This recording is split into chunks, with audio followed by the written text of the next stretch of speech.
नमस्कार. साखर उद्योगातील मधुर क्रांती या संवाद मालिकेत आपण जाणून घेत आहोत नॅचरल शुगर अँड अलॉइड इंडस्ट्रीज लिमिटेडचे सर्वेसर्वा श्री बी ठोंबरे सर यांचा प्रेरणादायी यशस्वी प्रवास. या संवाद मालिकेचा हा चौथा भाग आहे आणि त्यांच्याशी संवाद साधत आहेत मराठवाडा पदवीधर मतदारसंघाचे माजी आमदार श्रीकांतजी जोशी. ठोंबरे साहेब, ऊसापासून तुम्ही ज्यूस तयार केला, त्यापासून साखर तयार केली, ज्यूस पासून इथेनॉल तयार केला, मोलॅसिस पासून इथेनॉल तयार केला, बॅगेज पासून पॉवर केली. आता तरी पण तुमचं पुढे एक्सपान्शन चालू आहे. आता काय राहिलं काय दिवसामध्ये? आता आपण तो करतोय की आता आपला जो आता नरेंद्र मोदी सरांनी आता जो काही कन्सेप्ट दिला वेस्ट टू वेल्थ आणि आत्मनिर्भर भारत, आता ह्या ज्या दोन संकल्पना आहेत, हे दोन त्यांच्या ज्या स्वप्नपूर्तीचा आहे, त्यामध्ये साखर उद्योग म्हणूनच नव्हे तर एकूण शेती उद्योगाच्या माध्यमातून या दोन्ही गोष्टीची प्रचंड मोठा हातभार लागणार आहे. आज आपल्या शेतामध्ये प्रचंड मोठ्या प्रमाणात काडी कचरा पडतोय, तो शेतकरी जाळून टाकतो. तोच काडी कचरा, तो सगळे जे वेस्ट आहे त्यापासून उत्कृष्ट दर्जाचं बायो CNG तयार होऊ शकतं.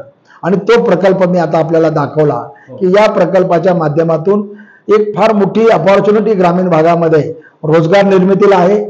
कचऱ्यापासून पैसा शेतकऱ्याला 2 पैसे मिळू शकतील आणि त्या भागातल्या ऊर्जेची गरज, मग कुठल्या स्वरूपाचं बायोफ्युएल असेल, गॅस, कुकिंग गॅस असेल, CNG असेल, या सगळ्या ऊर्जेच्या गरजा आपल्याला या काडी कचऱ्यापासून तयार होणाऱ्या बायो CNG पासून निर्माण होऊ शकतो. मी तुम्हाला 1 मिनिट इंटरप्ट ह्याच्यासाठी करतो की एका बाजूला आता मी जगभर फिरतो, माझ्या दोन्ही मुली परदेशामध्ये उच्च शिक्षणासाठी गेलेल्या असताना ते देश अत्यंत स्वच्छ दिसतात आणि भारताविषयी तिकडं अशी प्रतिक्रिया किंवा अशी आपली एक इमेज केली जाते की भारत हा प्रदूषण निर्माण करणारा देश आहे. त्याचं कारण इथले शेतकरी खूप मोठ्या प्रमाणावर शेतीतलं वेस्ट जाळतात. मग आपले काय तुरीचे पराठे असतील, कापसाचे पराठे असतील, सगळे जे काही शेतीतलं उर्वरित धान्य आहे ते आपण उर्वरित जे काही जे लागलं नाही, विकलं गेलं नाही, ते आपण जाळून टाकतो. ती खरं म्हणजे शेतकऱ्यांची काही वेळेस गरज असते. कारण ह्या हिवाळ्यामध्ये मी बऱ्याच शेतकऱ्यांना विचारलं की तुम्ही जाळू नका. त्यावेळेस ते म्हणले, साहेब थंडीचे दिवस आहेत, आम्हाला पाणी गरम करायचं आहे, आम्हाला चहा करायचा आहे, आमच्याकडे फ्युएल नाही आहे आणि तेव्हा आम्हाला जाळल्यानंतर आम्ही उपाशी राहू. मला त्यांची दया आली की आपण प्रत्येक खेड्यापर्यंत ते CNG देऊ शकत नाही, आपण प्रत्येक खेड्यापर्यंत गॅस देऊ शकत नाही. आता रॉकेल तर संपलंच आहे आणि विजेचा आपल्याकडे पत्ताच नसतो. महाराष्ट्रात गुजरात नाही वीज मिळायला, त्याच्यामुळे महाराष्ट्रात विजेचा पत्ताच नाही. मग त्या लोकांच्या पोटावर पाय कसा द्यायचा? मग मला हे तुम्हाला विचारायचं आहे की तुम्ही आता सांगत असताना एक ट्रॅक्टर जर आपण असे पराठे आणले शेतातले जमा करून, तर त्याला काही किंमत देऊ शकू का? मला थोडंसं विस्ताराने सांगा की खरंच हे व्हायबल होऊ शकतं का? कारण हा जर तुम्ही व्हायबल केला तर मराठवाड्यामध्ये साधारणतः 500 जिल्हा परिषद सर्कल आहेत आणि 1000 पंचायत समिती सर्कल आहेत. काय थोडेफार 10-20 कमी जास्त असतील, एवढे मला पाठच होते. तर त्याच्यामुळे 1000 पंचायत समिती सर्कलमध्ये एक कारखाना जर झाला असता तर हे जाळणं बंद झालं तर आपली हवा प्रदूषित होणार नाही, पोल्युशन होणार नाही. आणि पोल्युशन न झाल्यामुळं निश्चितपणे कॅन्सर सारखे दुर्धर रोग आपल्याला होणार नाही, दमा होणार नाही, TB होणार नाही. मग इतका जर क्रांतिकारी ही गोष्ट आहे तर थोडं आम्हाला एक्सप्लेन करा की हे कसं होऊ शकतं. नाही, यामध्ये आपण जसं म्हटलं ना की प्रदूषणामध्ये शेतकरी जाळतो एवढंच प्रदूषण नाही. खरं प्रदूषण तर वाहनाचं जे आज आम्ही फॉसाईल फ्युएल वापरतोय, पेट्रोल आणि डिझेल, आपण गडकरी साहेब नेहमी सांगतात एकूण प्रदूषणाच्या मधला जो वाटा आहे हा 80% वाटा हा वाहनाचं जे इंधन आम्ही जाळतोय फॉसाईल फ्युएल त्याच्यापासून होतो. 15-20% जो वाटा आहे तो शेतातला काडी कचरा जाळतो त्याच्यापासून होतो. आणि त्यामुळं खऱ्या अर्थानं जर प्रदूषण मुक्त व्हायचं असेल तर त्यासाठी तुम्हाला बायोफ्युएल हे वापरावे लागेल की ज्या माध्यमातून जैविक इंधनाच्या माध्यमातून की त्याचं प्रदूषण होणार नाही. आणि जैविक इंधन हे असं आहे की ते पुनर्निर्मित आहे. आज खाणीतलं जे तुम्ही fossil fuel, diesel, petrol, crude oil वापरता, लाखो वर्ष पृथ्वीच्या जडणघडणीपासून हे तयार झालं आणि आम्ही गेल्या 200 वर्षापासून औद्योगिक क्रांती झाल्यापासून आम्ही हे वापरतोय. आता शास्त्रज्ञाचा असा अभ्यास आहे की येत्या 50 वर्षामध्ये खाणीतलं तेल संपेल, कोळसा संपेल, गॅस संपेल आणि मग पुढं काय? म्हणजे सगळे औद्योगिकरण आणि सगळं माणूसच जागेवर थांबेल. तर त्यासाठी पुनर्निर्मित ऊर्जा आणि बायोफ्युएल ह्या कन्सेप्ट अत्यंत महत्वाच्या आहेत. मी खरं म्हणजे विशेष उल्लेख करतो की नरेंद्र मोदी सरकारनं 2018 मध्ये नॅशनल बायोफ्युएल पॉलिसी पहिल्यांदा आणली. आणि नॅशनल बायोफ्युएल पॉलिसी अंतर्गत देशामध्ये पुनर्निर्मित ऊर्जेची सर्व संसाधनं निर्माण करायची, त्याचा वापर करायचा आणि त्या माध्यमातून होणारं प्रदूषण कमी करायचं. परदेशावरची जी आमची परअवलंबितता आहे इम्पोर्ट ऑफ ऑइलच्या माध्यमातून ते कमी करायचं. तर या सगळ्या संकल्पनेमध्ये आपण जसं म्हटलात की प्रत्येक जिल्हा परिषद सर्कलमध्ये अशा प्रकारचा एक प्रकल्प होऊ शकतो. त्याचं एक छोटंसं मॉडेल मी आपल्याला सांगतो. आम्ही जो प्रकल्प उभा केला तो 5 टन CNG त्याची क्षमता आहे. त्या प्रकल्पाला साधारणपणे 5 ते 7 एकर जागा लागते. एक 15 कोटी रुपयाचं भाग भांडवल लागेल. एकूण तुमचा गुंतवणुकीचा भाग आहे. आज केंद्र सरकारनं या बायोफ्युएल पॉलिसी अंतर्गत अशा प्रकल्पाला रिझर्व्ह बँकेनं प्रायोरिटी सेक्टर फंडिंग या कॅटेगरी खाली 95% अर्थसहाय्य करण्याच्या सूचना बँकांना दिलेल्या आहेत. 5% आपलं स्वतःचं भाग भांडवल लागणार आहे. या प्रकल्पाला लागणारं सारं रॉ मटेरियल, कच्चा माल हा शेतातला काडी कचरा, नेपियर गवत असेल, शेतामधून निर्माण होणारं मक्यासारखं पीक असेल जे टाकाऊ आहे, ज्वारी असेल, अशा सगळ्या टाकाऊ वस्तूपासून तुम्हाला गॅस तयार होतो. तो गॅस आज आम्ही या शेतकऱ्यांना नेपियर गवत किंवा काडी कचरा 1000 रुपये टन जागेवर त्यांना भाव देतो. एका शेतामध्ये कुठलंही पीक तुम्ही काढलं, तुराटी असेल, कपास असेल, तर त्या शेतामध्ये एकरी 3 ते 5 टन हा वेस्ट कचरा मिळतो. आणि मग त्या वेस्ट कचरा गोळा करून शेतकऱ्याला पैसा तर मिळेलच, परंतु त्याबरोबर तो नेपियर गवत असेल, मका असेल ही पिकं घेऊ शकेल. आणि ते पिकं एकरी 150 ते 200 टनापर्यंत त्याचं वर्षाचं उत्पादन मिळतं.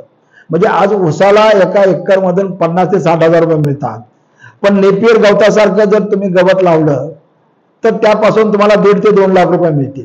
1 लाख रुपये कुठे गेले नक्की मिनिमम मिळतील. आणि त्यापासून तुम्हाला बायोगॅस, बायो CNG करता येईल. हा प्रकल्प चालवण्यासाठी 200 ते 250 एकर क्षेत्रावर तुम्हाला नेपियर गवत लावलं तर 250 शेतकरी कुटुंब एक आर्थिकदृष्ट्या समृद्ध होतील. हा प्रकल्प चालवायला कचरा गोळा करायला 50 लोक लागतात, प्रकल्प चालवायला 10-15 लोक लागतात. म्हणजे त्या मतदारसंघामध्ये 100 लोकांना रोजगार उपलब्ध होईल. आणि एकूण सगळ्या ह्या उलाढालीमध्ये साधारणपणे 60 ते 70 कोटी रुपयाची उलाढाल होईल. आणि त्या माध्यमातून त्या भागातली पूर्ण ऊर्जेची गरज, आपण म्हटलं तसं ग्रामीण भागामध्ये कुकिंग गॅस आपण देऊ शकू. त्या ग्रामीण भागामधल्या मोटरसायकली असतील, गाड्या असतील, आता CNG बेसवर आलेल्या आहेत. त्या भागातला CNGचा पंप टाकून त्या ठिकाणी त्याची विक्री करता येईल. आणि सगळ्यात महत्वाचं या सगळ्या प्रक्रियेमधून पर्यावरणाचं संतुलन होईल. आणि एक स्वावलंबी भारत निर्माण करण्यासाठी पेट्रोलचं जे परावलंबित्व आहे ते पण आपल्याला कमी करता येईल. आणि जाळण्याची प्रक्रिया पूर्णपणे बंद होईल. जिथं पैसा मिळाला तर जाळणारच नाही.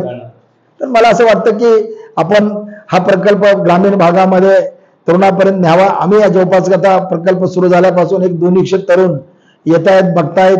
त्यातल्या 10 तरुणांनी आता मनावर घेतलं, त्यांच्या प्रकल्पाची उभारणी चालू आहे.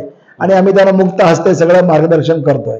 याला प्रचंड पोटेन्शियल आहे. मराठवाड्यातल्या विशेषतः इंजिनिअरिंग कॉलेजच्या विद्यार्थ्यांना विनंती आहे की तुम्ही जरूर एकदा वेळ काढून नॅचरल शुगर अँड अलाइड इंडस्ट्रीचे ठोंबरे साहेबांची वेळ घेऊन इथे यावं. मी ठोंबरे साहेबांना विनंती करतो की त्यांच्या वेळा बघून मी तुम्हाला एकदा वेळ देतो. आपण पूर्व प्रसिद्धी देऊन एक 500 इंजिनियर्सचा इथं सायंटिफिक दौरा करू. यस. आणि मी तुम्हाला सांगतो की जर 500 इंजिनियर्सनी मिळून 500 जिल्हा परिषद सर्कलमध्ये वेगवेगळे प्रकल्प टाकण्यासाठी प्रयत्न सुरू केले तर when there is will there is way. 60 कोटी रुपये एका प्रकल्पाची उलाढाल म्हणतात. आपण 100 जरी केले तर 6000 कोटी रुपये शेतकऱ्यांच्या हातात जाणार आहेत आणि पोल्युशन कमी होणार आहे. त्याचबरोबर इथं खूप मोठ्या स्टार्टअप इंडस्ट्रीला स्कोप आहे. त्यासाठी सुद्धा नॅचरल अलाइड इंडस्ट्रीचे चेअरमन मी ठोंबरे साहेबांना विनंती करतो की असा एखादा इनोव्हेटिव्ह स्टार्टअप इंडस्ट्रियल आला की ज्यांनी इफिशियन्सी खूप वाढणार आहे, त्याला आपण जरूर सरळ मदत करा किंवा त्याचं सगळं जे कौशल्य आहे ते कसं जॉईंट व्हेंचर मध्ये कामाला करण्याचा पण आपण निश्चितपणे विचार करू. यामध्ये AI सारखं सुद्धा आता कन्सेप्ट आलेले आहेत, आर्टिफिशियल इंटेलिजन्स. याचाही वापर आपल्याला अगदी कचरा गोळा करण्यापासून, कचरा वाहतूक करण्यापासून त्यासाठी सुद्धा आपल्याला करता येईल. काय होतं मुळात ठोंबरे साहेब की अशा बऱ्याच संकल्पना आणि भाषणं ग्रामीण भागात ऐकले जातात, पण ती व्हायबल झाली तर त्यात कोणी सक्सेसफुल उदाहरण केले असं सापडत नाही. मी आज माझ्या डोळ्यांनी बघितलं ठोंबरे साहेबांचा सगळा कारखाना, तुम्ही आता या व्हिडिओमध्ये बघताय की निश्चित व्हायबल. आज 1 रुपयाचं कर्ज नाही आहे त्यांच्यावर, 1000 कोटीच्या वर त्यांची संपत्ती आहे, पण 1200 कोटी रुपयाची उलाढाल आहे आणि 150 कोटीपेक्षा जास्त नेट प्रॉफिट आहे असं ठणकावून सांगणारा एकमेव मराठी मातीतला भूमिपुत्र म्हणजे ठोंबरे साहेब आहेत. नाही तर आमदार खासदाराचं उत्पन्न असतं, पण कसं असतं मी सांगत नाही. आणि ते कुठल्याही सो कॉल्ड टाटा बिर्ला अशा उद्योग समूहात जन्म घेऊन आले नाहीये. तर त्यांनी MBAचं शिक्षण पण इथं केलं आणि ग्रामीण भागाची त्यांना काहीतरी नातं होतं. कष्ट खूप करतात, आजही ते ज्या पद्धतीने करतात ते खरंच कौतुकास्पद आहे. कष्ट करणाऱ्या लोकांसाठीच मात्र हा उद्योग आहे, फक्त कॅपिटल घेऊन येणाऱ्या लोकांसाठी. दिस इज नॉट स्टॉक मार्केट. हा कष्ट करण्याचा बिझनेस. आपल्याला लिहिता वाचता येतं म्हणून आपण सुशिक्षित, किंवा मग आपल्याकडे मोठमोठ्या शैक्षणिक पदव्या आहेत म्हणून आपण सुशिक्षित असं म्हणता येईल का? नाही. कारण आपल्या आयुष्यात आपण जे औपचारिक आणि अनौपचारिक शिक्षण घेतलेलं आहे त्याचा उपयोग जेव्हा आपण एखाद्या विधायक कामासाठी करतो तेव्हा आपण खऱ्या अर्थानं सुशिक्षित आहोत असं म्हणता येईल. श्री BB ठोंबरे सर याचं उत्तम उदाहरण आहे. त्यांनी केवळ MBAची पदवी प्राप्त करून ते शांत बसले नाहीत, तर त्यातून घेतलेल्या ज्ञानाचा उपयोग करून त्यांनी मोठा उद्योग समूह उभारला, तो यशस्वी करून दाखवला आणि अनेक लोकांना त्यांनी रोजगाराची संधी उपलब्ध करून दिली. श्री BB ठोंबरे सर यांचा हा आदर्श आजच्या तरुणांनी आपल्या डोळ्यासमोर ठेवावा आणि शिक्षण हे फक्त नोकरीसाठी नसून त्याही पलीकडे जाऊन आपल्याला काही करता येईल हा उद्देश डोळ्यासमोर ठेवून त्यांनी कार्यरत व्हावं.